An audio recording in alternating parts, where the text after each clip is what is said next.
Hallo Leute, heute gibt es das Unboxing vom Honor 9X. Wir fangen an. Hier einmal das Gerät mit der Verpackung. Die Spezifikationen stehen einmal hier. 128 GB Version habe ich in dem Fall mit 4 GB Arbeitsspeicher in der Farbe Midnight Black. Dann machen wir einmal den Karton auf. Ich hatte ihn schon mal offen. Öffnen den Karton, haben wir einmal das Gerät, das packen wir erstmal extra. Und nun öffnen wir den Paketinhalt. Wir machen einmal hier das raus. Hier sehen wir schon, hier ist eine Folie drin, eine Hülle drin. Das ist so eine Standard Gummihülle zum Dranstecken. Packen wir erstmal extra. Dann haben wir einmal das SIM-Eject-Tool, was hier reingefallen ist beim Rausziehen. Genau. Dann einmal Warranty Card und Quick Start Guide. Dann geht es hier einmal weiter. Wir haben ja einmal das Ladegerät. Das ist in dem Fall 5 Volt, 2 Ampere. Also kein Fast Charging normal laden, aber dauert, wenn man es in die Steckdose steckt, auch maximal 3 Stunden zum Vollaufladen. So, das USB-Kabel selbst habe ich im Auto liegen, deswegen nicht mehr im Paket enthalten. Normalerweise so ein 50 cm bis 75 cm USB-A auf USB-C 2.0 Kabel. Genau, dann einmal hier aufpacken. Dann packen wir es uns kurz an. Hier ist ein Standard-Headset, also kein hochwertiges, wie zum Beispiel die zum Beispiel bei den iPhones dabei sind oder allgemein bei höherpreisigen Smartphones. Man muss überlegen, das kostet aktuell 200 und nicht 700, 800. Packen wir mal wieder rein. So, dann machen wir das mal kurz weg und gehen einmal zum Gerät. Dann haben wir hier einmal das Gerät. Habe ich in dem Fall auch schon einmal ausgepackt gehabt, deswegen ist auch nicht mehr die Folie drauf, die ursprünglich drauf war. Wir gehen einmal kurz die Anschlüsse durch. Das heißt, wir fangen hier an.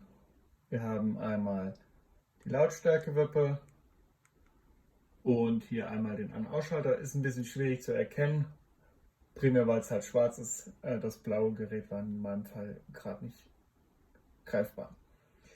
Auf dieser Seite sonst keine anderen Anschlüsse. Dann gehen wir einmal oben hin. Oben haben wir einmal den SIM-Kartenschlitten, sieht man hier. Und hier drüben ist auch noch eine Aussparung, das ist in dem Fall die Pop-Up-Kamera, weil das Gerät selbst keine Notch hat, wie zum Beispiel ein iPhone.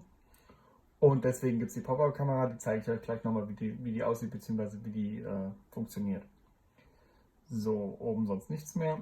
Dann gehen wir einmal auf die andere Seite. Hier sieht man gar nichts. Auf der Seite ist gar kein Anschluss. Dann gehen wir unten hin und haben einmal den 3,5 mm Klinkenanschluss, danach ein Mikrofon, USB-C 2.0 Anschluss und den Mono-Lautsprecher. Das heißt, er hat hier unten einen, hat aber oben keinen, somit nur einen Lautsprecher. Dann gehen wir noch auf die Rückseite, haben wir einmal den Fingerabdruckscanner und hier die 3 Kameras und natürlich den ganz normalen LED-Blitz. Dann drehen wir es einmal wieder um, machen es einmal kurz an. Dann sehen wir jetzt schon mal den Bildschirm, der geht bis hier unten und bis hier oben, somit keine Notch und deswegen auch die Pop-Up-Kamera. Wir können da gleich auch schon mal die Hülle dran machen, können uns kurz anschauen, wie es aussieht. Naja, ich sage jetzt mal besser als kein Schutz. So, ich habe einmal den Flugmodus aktiviert, damit wir nicht mit Benachrichtigungen voll gespammt werden und öffnen jetzt einmal die Kamera-App. Wir haben jetzt erstmal nur die Frontansicht und ich zeige euch jetzt einmal, wie die Kamera ausfährt. Das heißt, wir drücken hier drauf und ihr seht direkt, hier fährt die Kamera aus und wenn ihr die wieder wechselt, geht die automatisch auch wieder zu und verschwindet oben drin. Deswegen sind auch die Hüllen dafür speziell angepasst, damit auch dieses Teil rausfahren kann. Sonst habt ihr nämlich ein Problem. Wichtig ist noch zu beachten, dass ihr zum Entsperren des Gerätes nur den Fingerabdruckscanner benutzen könnt und nicht zum Beispiel Gesichtserkennung, da es für dieses Gerät nicht möglich ist, durch die Pop-Up-Kamera bzw. auch im System gar nicht hinterlegt ist. Aktuell ist Android 10 installiert und genau bekannt ist jetzt nicht, ob wir 11 bekommen. aber da wird es noch irgendwelche Infos geben von Honor bzw. Huawei. Ist in dem Fall auch das letzte Honor-Gerät mit dem Play Store installiert. Bei den neueren Geräten gibt es dann nur noch die App Gallery, beziehungsweise könnt ihr den manuell nachinstallieren, ist aber eher ein bisschen schlecht als recht. So, das wäre schon gewesen. Bei Fragen unten in die Kommentare und einen Daumen hoch, ich auch freuen. Dankeschön.